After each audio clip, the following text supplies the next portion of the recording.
What's up, Baylor family? Welcome into Inside Baylor Sports, the official daily podcast of Baylor Athletics. Cole Barber here with Grayson Greenhafer. It's Monday, August 26th, and it's officially game week for the Baylor Bears.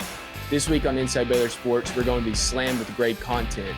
But for today, Grayson and I will take a close look at Baylor's regular season schedule and what is ahead for Dave Aranda in his fifth year in Waco. It's an important one for a lot of reasons, Grayson. Obviously we know the struggles after the Big 12 championship run in 2021, kind of downhill from there. The trend hasn't been where you would like it to be, but this particular team just looks a lot different because of all the changes with the offensive staff, Dave Aranda taking over the defense, and then obviously all the portal additions, junior college guys coming in. So the DNA of this team has just drastically changed. And I think it's really appropriate that if we're looking through the schedule right now, we haven't done it yet. A lot of good games, a lot of telling games early. But initial thoughts, overview of the schedule. What are your initial thoughts on what's coming up for Baylor in 2024? I think the biggest thing for me is football's back. I mean, this is awesome. This is a game week. So this is obviously one of the best times of the year. This is when it starts to become even more fun, I think, because you really get to see kind of what the changes meant and how they kind of impacted this upcoming season and what is going to be, probably the most important season for Dave Aranda because, they got to win games this season. They're going to have to turn things around this year, but the schedule is a tough one. And we've mentioned it all off season. I mean, the Big 12 is not going to feature a bunch of teams who are just going to be, huge favorites over Baylor. But what it does feature is a bunch of teams that can beat you every single week. Yeah. And so that makes it really tricky because it's tough to win on the road in this conference. It's tough to win on the road against teams that are comparable to you. And Baylor's got 6 road games this year and 6 home games. So they're going to have to take care of business in some regard there. And we know the struggles they've had at home. So kind of all those things, that's a huge thing I'm watching. Can they overcome what looks to be a tough schedule, but certainly not an insurmountable schedule? Yeah, I mean, you talked about that six home games, 6 road games. Last year it was 8 home games, 4 road games, and you just think an opportunity to capitalize on not an easy schedule, but like a very favorable schedule considering you get a lot of teams at home that you typically get on the road. You played Utah at home, but they couldn't capitalize, and that's 2 years in a row where they had non-conference schedules that you don't expect to go and win every single game when you're playing BYU in the non-conference. And obviously, I guess last year, was it BYU in non-conference, but Utah last year in non-conference, and now they're a conference team. And they didn't beat Texas State at home. And so it just snowballed. But now you're looking at this year, you got 6 home games. You have to figure out whatever you can do to win those games. And that starts this Saturday against Tarleton State. Saturday, August 31st is going to be the home opener for Baylor. And we're going to spend more time on this on Tuesday, tomorrow, talking about Tarleton State, the Baylor matchup with them and what all it talks about. But in general, I mean, what do you think about the Texans and what they bring to the table? I don't want to spend a lot of time here because we have a lot of games to discuss, and we are going to be talking about this one a lot this week. But what are your overall thoughts on this game? And obviously Baylor can't get off the same start they did last year against Texas State. This game has everything to do with Baylor. I mean, that's just period. That's what it's been for many, many years when you cover Baylor football. I mean, the teams that are actually good dominate the FCS opponent that they play that year. It's just pretty simple in that regard. Since 2018, I mean, you're looking at, pretty dominant performances. The 2019 team won 11-3. They won 63-14. I guess that was against UTSA, so not FCS. But you look at Texas Southern in 2021, it was 66-7. Albany in 2022, 69-10. You're seeing a bunch of blowouts. And then you look at last year and they only won 30-7 against LIU. Pretty disappointing. They end up going 3-9. Yeah. Right. And then the Abilene Christian game in 2018, they won 55-27, I believe was the final score. That game was pretty ugly. And that team still was good, but I don't think they were okay. They were definitely, a borderline bowl team. And they were mid-tier. I would say the 2022 team for Baylor was actually better than that team, I think.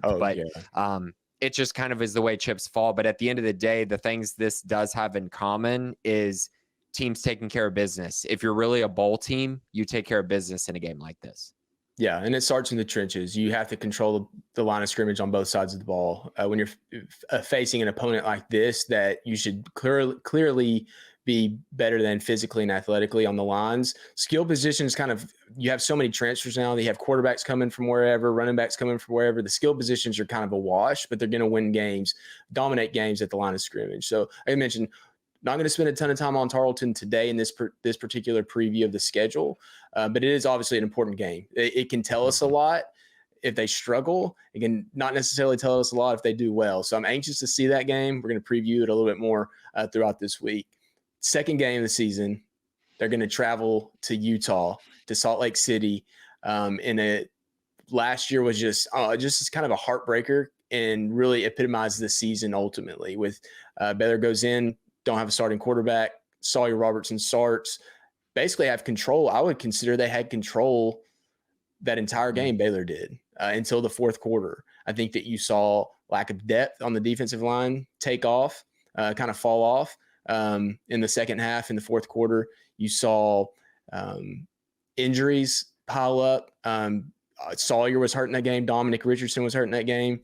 And then just fell apart, and they just couldn't get it back together. And I think that told the story, what we'd ultimately see throughout the rest of the season. But now this year they go to Salt Lake City to face Utah, and a team that's going to be, I would say, pretty angry about last year. They had so many guys out, including their starting quarterbacks, Cam Rising, and they also bring it back a ton on their defense that should be pretty good. So initial thoughts on this game, and what would you hope to see from Baylor in a game like this? I think the storyline for this game is going to be all about the ceiling for this Baylor team. Like, if Baylor goes into Utah and beats Utah, that should tell you that Baylor might be actually in the mix to compete, and maybe not for a Big 12 title, but compete to maybe win like 9 games. And that's just the reality of it. Because if you look at the rest of their schedule, they avoid Kansas State, which I think, to me, that's the second best team in the league. You avoid Arizona, which kind of has a matchup problem with their passing attack. So the rest of the teams on our schedule, like, you've played a lot of these teams, and the matchups aren't awful, but Utah's a tough one. Utah doesn't lose at home. They've lost 3 times since 2018 at home. I mean, it's a tough place to win. And so I think for me, when I kind of look at that, it's all about the ceiling for Baylor. That's what it's going to tell me. Sure, we can talk about, it'll tell you about the physicality up front or this and that. That's true, but I think most teams get up for games like this, and so that won't be as telling as the next one we're going to talk about when it comes to a physicality standpoint. But I think for this Utah game, it's more about the ceiling. And, when two teams get up for a game like this early in the season, I think we are going to know something about Baylor's ultimate ceiling for the season. Yeah. And, I think what's interesting about Utah is the physical style that they play. Baylor, in a lot of ways, were built to match that last year with the offensive style that they ran. And I'm not saying that's the reason the game was close, but I think that it was a matchup. Neither team was just going to take it away and run with it offensively. Both starting quarterbacks were out of that game. So it was almost made for just an ugly game, and you kind of just hope to hang on at the end. Baylor didn't do that. This year, Baylor changes their schemes. They're going to put their speed in positions on offense to make plays. And not that Utah hasn't seen that, but it is a change from what they saw with Baylor last year. They saw a ton of it in the Pac-12. I'm anxious to see what Jake Spavital does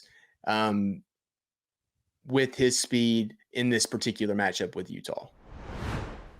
Follow Baylor Plus and Sick'em 365 today on X, Instagram, and Facebook, and sign up for the new premium content bundle. For the monthly price is $17.99, a $5 per month savings. Baylor fans can access the full offerings that both platforms offer: the long-form storytelling, video, and all access behind-the-scenes content of Baylor Plus, and the premium news, analysis, and forums of Sick'em 365. Sign up today on either platform. Don't forget to subscribe to our podcast, leave a review, and tell your friends about us. Catch Colt and I on Inside Baylor Sports every weekday. You can also watch the video version free over at BaylorPlus.com or the official Baylor Athletics YouTube channel. I am too. I will say, though, one thing about Utah is their defense has been, and really their team, their culture has been specifically designed to zag when other teams are zigging towards spread offenses. And so it's allowed them to be very successful in a lot of those matchups. I think they beat Cal pretty bad last year. I don't remember the final score, but I think again, that's just one example, but you also look at last year and they played Oregon, and Oregon went into Utah and beat them by like 40. And so I think it's right. Oregon's different. But by and large, I think Utah is set up to kind of stop this kind of offense, but you never know. Baylor played them really tight last year. And I think it's a game that both teams are going to get up for. Yeah. And I will say that I think what Jake Spavital did at Cal last year offensively was different than what he'll probably do this year with Baylor's skill set. So the matchup's a little bit different from that perspective. Same offensive coordinator. He's pretty diverse in what he can do. And he did that last year with Cal's running game. It's going to be a big early season matchup, kind of give us a good barometer of where Baylor is. Next game, you've already mentioned it, a game that Baylor fans probably just like dreading this for a lot of reasons. You look back to 2022 Armed Forces Bowl, Baylor plays Air Force. And I mean, Air Force just had control of that game from start to finish. 0 degrees basically in Fort Worth. They're playing on TCU's field, just like, salt in the wound. But this is an Air Force team that lost a lot last year. But you mentioned culture with Utah. Culture at Air Force is just any of the service academies are going to offer this disciplined style triple option football. And you play this team in Waco, it's a little bit different than playing them in Fort Worth when it's 0 degrees outside. I think Baylor will be ready to play this game. I don't think there's any way that they are not ready because of what happened 2 years ago. There's a lot of guys on that team that face this Air Force team, but that doesn't mean it's not going to present its own challenges. Right. It absolutely will. And this has been an off season where we've heard a lot about edge and physicality and how much they've changed from a year ago and all this culture stuff. Well, that's going to get put directly to the test, especially because you had to go play at Utah the week before. So do we finally see some consistency? You know what I mean? Because if you're going to go into Utah and actually put up a good fight, and then you got to turn around and play an Air Force team that you know what they're doing, you know exactly what they're doing. They're not shy about it. They're going to run the football. They're going to try to dominate you physically up front. And can you be ready for that? And that's ultimately what I'm going to be looking for in that game. That game is the ultimate. Do you want to be there or do you not want to be there? Because in 2022, they did not want any part of what Air Force brought to the table that night. Yeah, and I think this is a difficult game for fans because it's very likely going to be ugly in a lot of ways. And you're not going to leave this game happy. But I think the perspective you have to have is like, hey, we can control this game. It still be fairly close, but let's get out with a win and make sure that none of our defensive linemen have blown out knees from playing in this game. Just just stay healthy. And that was a big reason that Siaki Ika did not play in this bowl game back in 2021, is because he was looking at the NFL. Was like, I don't want to go play a triple option team. That was a big piece that was not in that game. And so you hope Baylor's defensive linebackers can hold up, get out with a win. I'm anticipating this game being ugly, but if Baylor can go in and control it and get a 14, 17-point win, you feel pretty good. But it's Air Force, and it's going to be slow grind, and we'll see how it turns out. Well, and Baylor didn't beat a single FBS team last year at home. So this is something the fans they just need to see wins at home. So beating Tarleton State, that just feels like, okay, well, that we knew that was happening. But playing against Air Force, if you beat Air Force, I think it actually does give fans some hope, regardless of what happened in that Utah game, I think, because Air Force is a good program. Yeah. So completely opposite end of the spectrum. The next weekend, Saturday, September 21st, Baylor will go to Colorado to face just a crazy situation up there with Dion and everything that goes on, all the drama that comes out with it. But completely opposite end of the spectrum in terms of an offense. They're going to spread it out. They have playmakers everywhere. The question marks are on the offensive line. They brought in a ton of transfers, but as we've seen, transfers don't necessarily result in everything that you want them to result in. And the mesh time, how do you get them ready to go as a unit? I think this game is, Colorado's first ever Big 12 home game since returning to the conference. It's probably going to be a primetime game. Everyone's going to be watching it. And so it's an opportunity for Baylor kind of on a national stage. I don't think Colorado is going to be ranked in the top 25 at that point, but maybe they are. Maybe there's some hype after the first few weeks. And they're able to get off to a good start. They play Nebraska early on and could give them clout. Yeah. So initial thoughts, I mean, what do you want to see? What can you expect from a game against Colorado? I would say the strengths are going to be early on in the season, possibly on the offensive side of the ball for both teams. Right. I think the biggest thing for me when I look at this matchup, especially when I look at last year, kind of what happened to Baylor is, can Baylor stop an attack that wants to throw the football and wants to attack mismatches in the secondary? Because Colorado's not a team that's going to run it all over you. They haven't been a super physical team. What they have been able to do is, if you can't cover them, you're going to give up a lot of points. You're going to give up a lot of yards. And Shedeur Sanders is really, really good. And last year, when Baylor had to face teams that were just looking to air it out, they had so many problems. I mean, TCU last year, Texas Tech at times last year. I know they ran all over them too. Texas State last year. Just these spread offenses that really spread you out and challenge you in the secondary with deep shots and just first down shots and short passes. Can you tackle in the open field? Those type of things. So I think this is going to be really telling about where Baylor's secondary is at. Yeah, I think a key position in this game will be that star position. Who is playing there? If it's Kendrick Simpkins, Carl Williams, being able to cover a guy in the slot. I think they're going to need a lot of defensive backs. I think from a run game perspective, you would hope that Baylor can hold up. I mean, I know that they brought in a lot of talent on the offensive line as transfers. This early in the season, is it going to be where it needs to be? Are they going to rely on the run? I think you just see them go out there and go to their strengths. And I think if Baylor can hold up anyway with their front five, front six, that's going to give them an edge up in the secondary because they're going to need it. I mean, they have talent. They have talent all over the skill positions. They brought in guys. Obviously, you mentioned the quarterback, but maybe this game ends up they're playing at altitude. Kind of throws another kink into it. You don't really know what happens, but I think defensively, Colorado is something that Baylor can take advantage of with their speed. I mean, we saw it last year. They ended up beating TCU last year, but that game was a crazy shootout.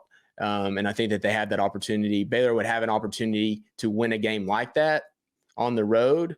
It's just how many stops can they get, and how many times can they avoid being stopped? Especially, if you're getting to the midfield, you're probably going to need to go for it on fourth down quite a bit. Right. I think so too. I think it's going to be an offensive battle, but you'd like to see Baylor's secondary really finally have an answer, because last year they just didn't have an answer for an offense like that. And Colorado is very talented at wide receiver. They are loaded with LeJonte Wester, Travis Hunter, Jimmy Horn. They got all kinds of playmakers out there. Yeah, it'll be a challenge, no doubt. And I would say that Baylor's secondary is young, but they have a lot of talent there too. Some people might say that's the strength of the defense.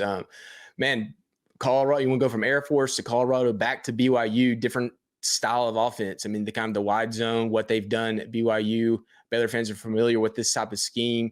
Throw in the fact that Gary Bohannon could potentially be the starting quarterback there, who led Baylor to a Big 12 championship in 2021. They returned to Waco. Baylor last played there in 2022 as a road game and lost that game. It was overtime game, I believe it was. I have to look back at my notes, but close game, and now they're coming back to Waco. The last time Baylor played BYU in Waco, they routed them pretty good. It was a blowout, and I was on Baylor's way to a Big 12 championship. But I really think, you look at this game, it's truly, to me, about Gary Bohannon coming back, potentially being the starting quarterback. He's going to want that win. His personality. And I don't want to just say, hey, that's a guy you have to stop, because we don't know that for sure. But the interesting dynamics there are incredible. BYU is going to have a lot of fans there as well. What do you think about BYU at this stage of the season? You've written a lot about all of the weeks of the season so far on Sigum 365, but what do you think about BYU coming to Waco in September? This is a very interesting game because of the Gary Bohannon storyline, obviously. Just having him come back and play in this game. He was on the team, obviously, the last time these two played each other in Waco, and Gary played really well in that game, as did the rushing attack. It was a very complete performance by Baylor that day. In this one, though, to me, I think this game is going to make or break Baylor's season. I do not see how they make a bowl game if you lose at home to BYU. I really don't. And that's in large part because I don't think BYU is going to be that good this year. First of all, I think they're going to be probably somewhere between 4-8 and 6-6 is kind of my expectation. Some people may think they're going to be better. That's fine. But I think in general, when you look at what they did last year, they had one major issue. And it was when they went on the road last year, they were terrible. They were 0-5 in Big 12 games last year on the road, and they were outscored on average 39-17. So they were absolutely blown out every single time, basically, they went on the road last year. That, to me, just tells me that team probably is not going to be great on the road again this year. Baylor should be the better team. And again, I think with it being at home, it's a game that Baylor absolutely must win if they're going to make a bowl game. Yeah, you got 6 games at home. You look at Tarleton State, Air Force, BYU's the next on the list in terms of winnable home games. So 3 after that. We're going to talk about them in a minute, but you got Oklahoma State, TCU, and Kansas. All obviously TCU, Baylor's had their own issues with TCU, but Oklahoma State, Kansas are both going to be a very good teams this year. So you want to win at home. You have an opportunity to start off 3-0 at home against BYU. If you can win the first 2 against Tarleton State and Air Force. And if you don't start off 3-0 in those games and you're 2-1, 1-2 or something like that, it could be a long season. So I'm with you. Like, figure out how to win this game. I don't care if it's about 1 point. You figure out how to win it and let everything else fall in place from there.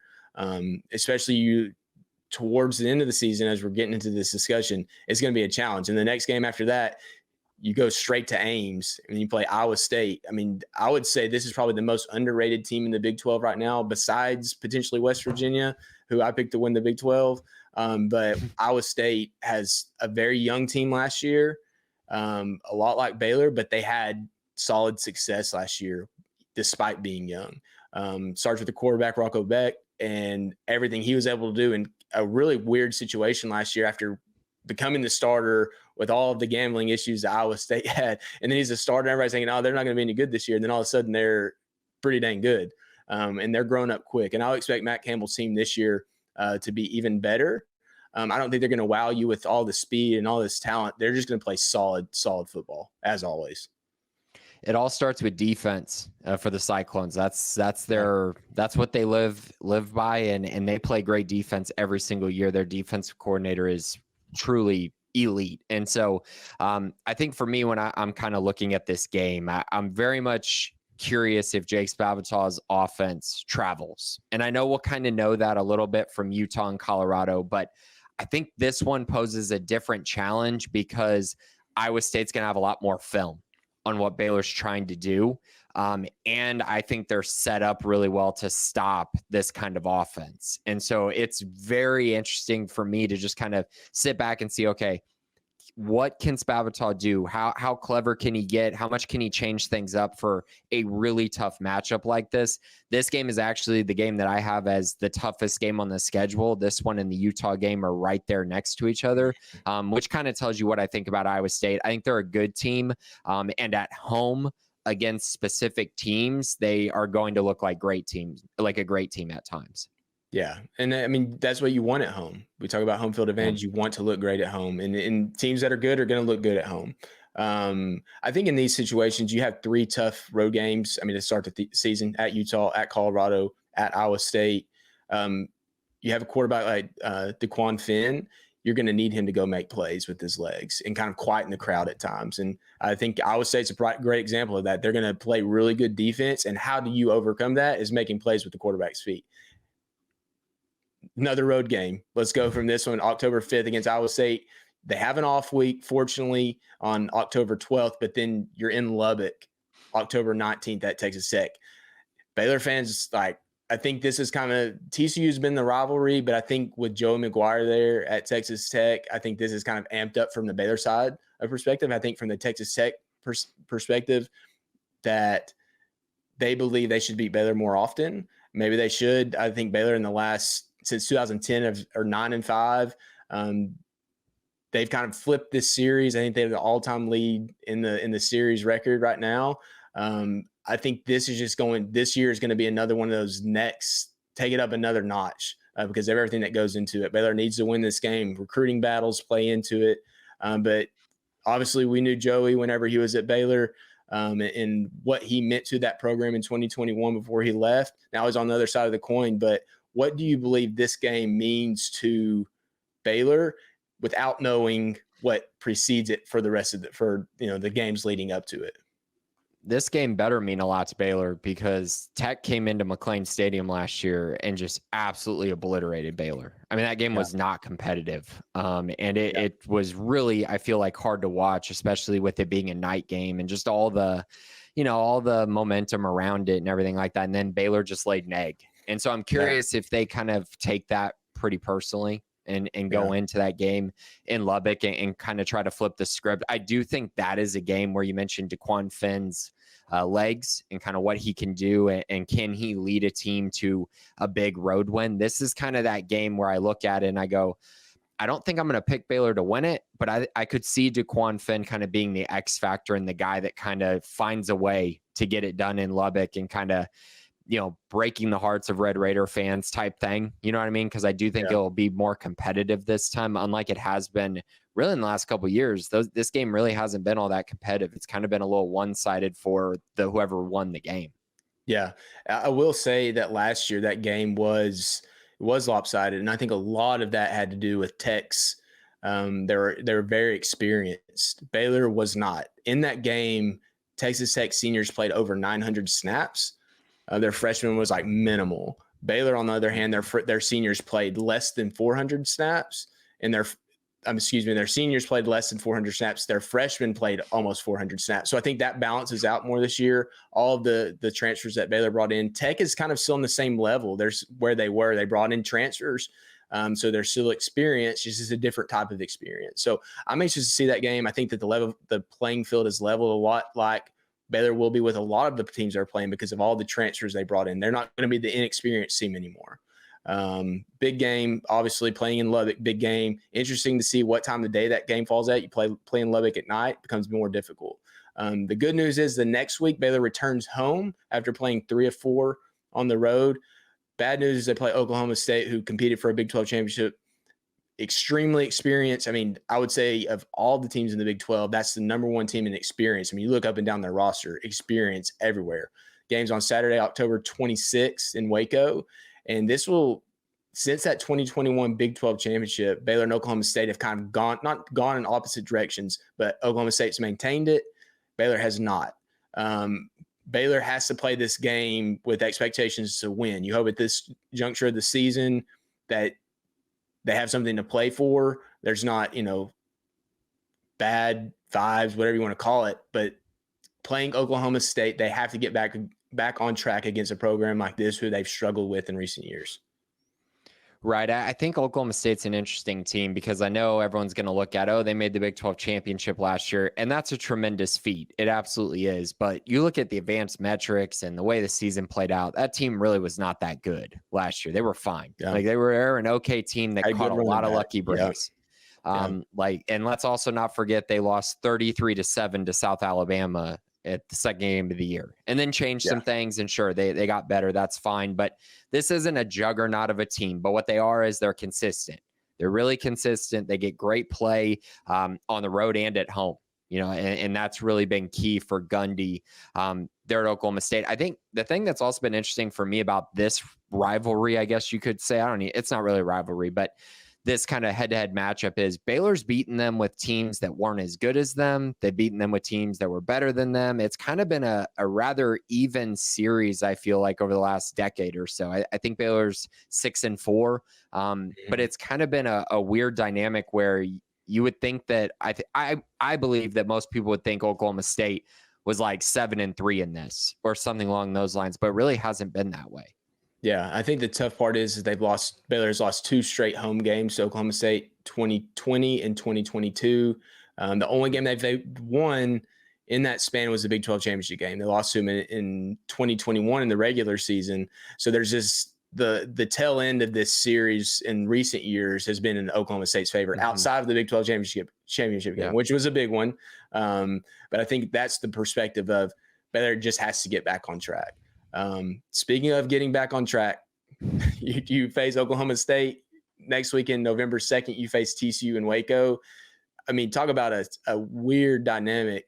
TCU in the last 5 years and Baylor in the last 5 years, almost identical in terms of really low lows, super highs. Obviously, TCU went to the college football playoff.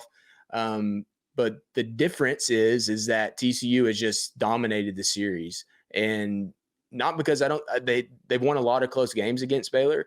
They're not that much better of a program. I don't think they're a better program by the record suggesting back to even 2016. It's very comparable overall. It's just Baylor struggled in the series for whatever reason. The last win was 2019 when Matt Rule was there, like a 3 overtime game, which was just an insane game, awesome environment. And truthfully, a lot of these games have been like that.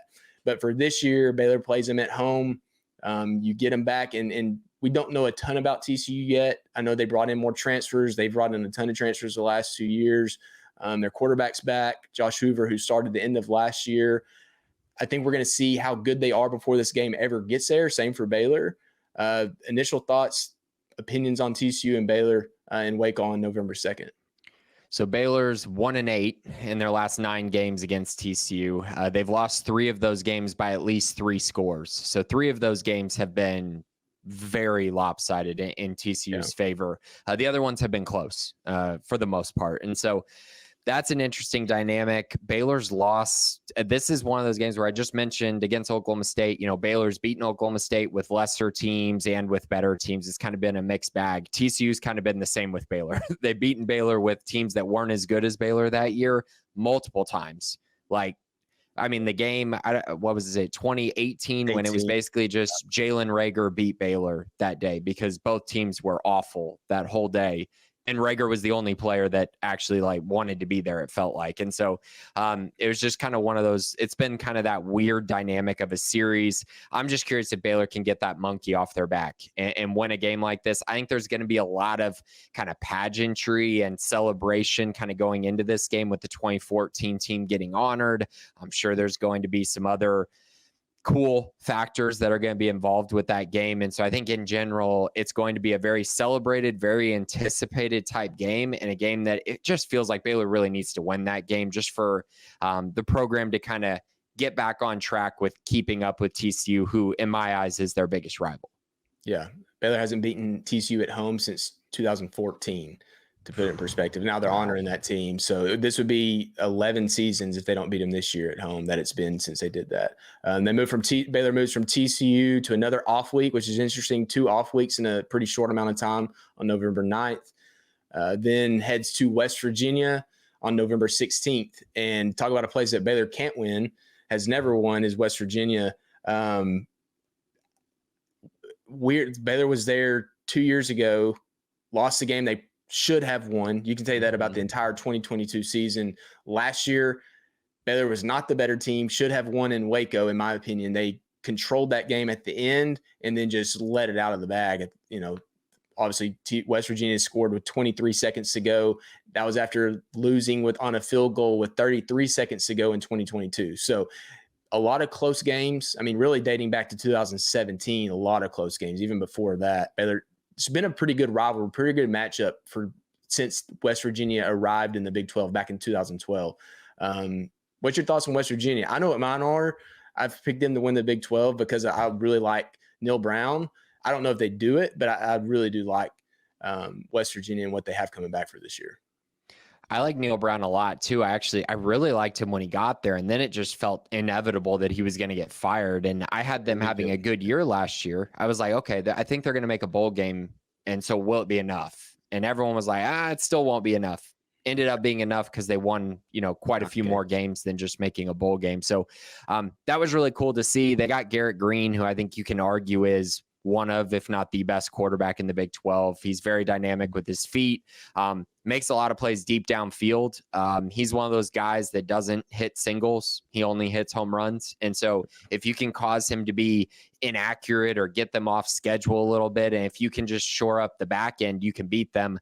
Baylor couldn't do that last year. They were moving the ball all over the place. Really, the only reason Baylor was in that game was because Richard Reese had just an electric game with those kickoff returns. And so I'm curious to see if Baylor can go in there and really gather themselves and focus in a really tough environment and then slow down, again, one of the best quarterbacks in the Big 12 in Garrett Green. Yeah, if there's a game on the schedule that I wish was in Waco for Baylor's sake, this would probably be it. Just because Baylor has not played well in West Virginia. It's a tough place to go to. West Virginia is going to be good this year. You have a dual threat quarterback. if you could flip that for this year, that would be an ideal situation. I think it would be give Baylor a better chance to win, obviously.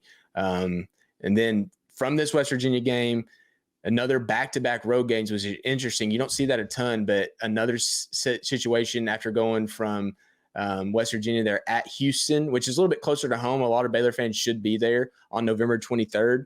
Man, talk about a game last year that if you look back, that one hurt. I mean, Baylor should have won that game. Even though it went into overtime, they did trail early. Once it got to overtime, you think they're going to win this game. And then Houston goes for 2 and wins it. And kudos to them. I mean, that was what they had to do. But it was a game that Houston finished 4-8 last year. Baylor would have had 4 wins with that win. And you don't know what the confidence, how that shifts if they do win that for a young team.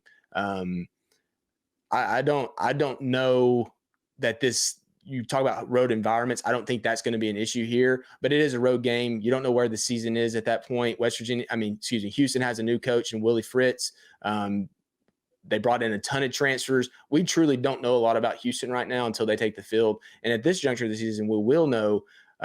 But you have to, similar to the BYU game, I feel like this has to be a game that Baylor wins if they want to make a bowl game. You don't have a lot of home games left, but I feel like they have to mark this as a win if they want to get back to the postseason.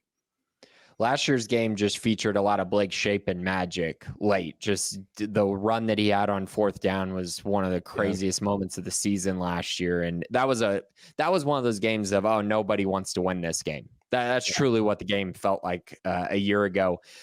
This is going to be an interesting one because it's going to depend on how good Baylor is going into this game. Because honestly, this could end up being the game that's just like, Baylor's sitting there at, 4-7 or whatever or 4-6 going into this game. And if they lose this game, they're out of bowl eligibility. And then it's like, okay, so what happens now with the staff and all of that? And what are you playing for the last weekend of the year? Or it's one of those moments where Houston's going to be pretty bad this year in my eyes. I think they're going to be one of the worst teams in the Big 12, and Baylor goes in there, takes care of business, gets to 6 wins. I think that's possible that this is the game that gets them to 6 wins.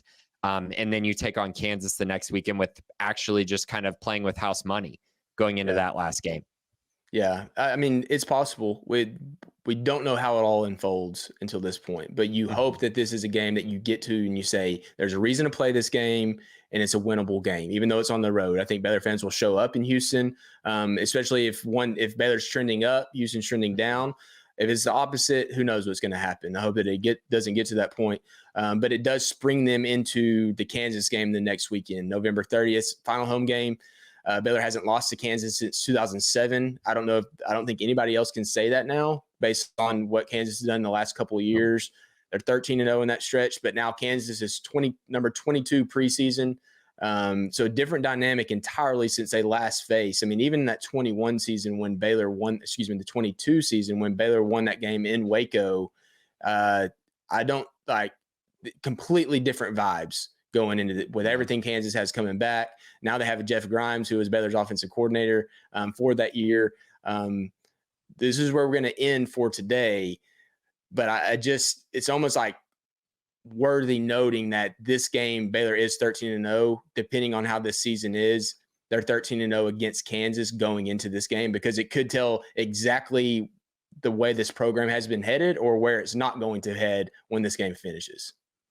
Definitely. And I think this is another intriguing storyline, the fact that you get to play Kansas at the end of the year, because, as much as I like Jalen Daniels, and I think he's a phenomenal football player, getting to play them late in the year with the chance of him maybe, who knows, maybe something happens to him. Maybe he gets injured again like he has the past few years, and maybe you're playing a very different Kansas team late in the season. You can say that about a lot of people, but Daniels has been hurt a lot. And so that it's definitely a risk. So I think that's a potential positive. I think it's going to be really interesting, though, because Baylor fans did not like Jeff Grimes the last couple years and really turned against him and really said a lot of things about Jeff Grimes. And shoot, I did too at some points, because it was just like, wow, this is so bad this year in 2023. And so now there's a little bit of a revenge piece to this with Jeff Grimes coming back and with them probably having a really good offense. I'm very curious about that matchup. Yeah, it's when that streak started, having not lost to Kansas since 2007, I would have never imagined it went that long when they started winning those games, because Kansas was a pretty good program as that started. But now they have an opportunity. It's either going to continue or not, right? So like, there's nothing to really brag about. You don't think about it a lot, but it is a big game for Baylor, especially this late in the season. But that's it. I mean, that's the schedule for this year, and we're here. They are starting this weekend for Baylor. There's going to be 12 games guaranteed. How they play out, we don't know for sure yet. Hopefully we gave you a little insight to what everything's going on. But that's going to do it for today's episode. We're going to talk more Tarleton tomorrow. But that's it for Inside Baylor Sports, the official daily podcast of Baylor Athletics. Thank you so much for listening. For Grayson Grunhafer, I'm Colt Barber. Have a great Monday, and sick 'em Bears.